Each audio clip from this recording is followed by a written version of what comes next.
C'est votre droit, avec l'Ordre des avocats du barreau de Lille. C'est votre droit sur Grand Lille TV en association avec les avocats du barreau de Lille. Aujourd'hui, on va parler des dangers du cautionnement avec maître Yves Le Tartre. Bonjour. Bonjour. Alors, première question, à quoi s'engage-t-on quand on se porte caution ? On s'engage à payer à la place du débiteur.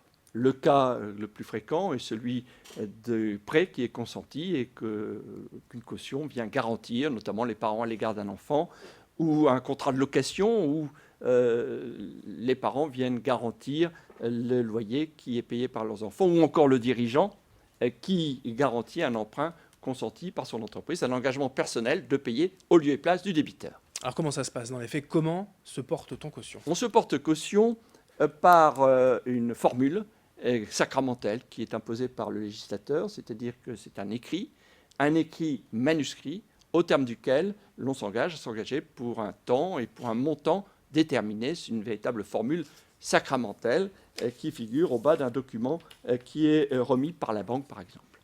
Quels sont les moyens que peut opposer la caution au créancier pour ne pas payer ? Alors, les moyens de défense, ce sont d'abord les mêmes moyens de défense que ceux du débiteur. Si le débiteur a payé, la caution n'est pas tenue de payer. S'il a payé une partie, la caution n'est tenue de payer que le solde.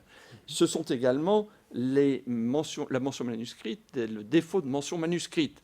Ou encore, si cette mention manuscrite ne comporte pas certaines formules qui y sont prévues. Il manque un mot, le cautionnement est nul.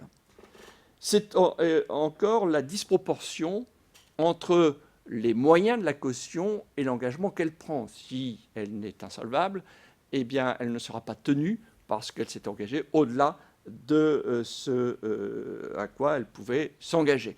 C'est encore le dol du banquier. C'est le banquier qui demande une caution et produit à la caution une comptabilité qui est inexacte ou cache certains éléments tenant aux difficultés que rencontre l'entreprise. Dans un cadre un peu plus privé, le conjoint marié est-il tenu également par la caution ? Alors, nous supposons que le conjoint marié ne s'est pas lui-même porté caution avec son époux.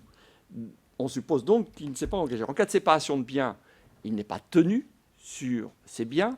En cas de communauté légale, le régime sous lequel la plupart des gens sont mariés, eh bien, il n'est tenu que s'il a accepté que son conjoint se porte caution.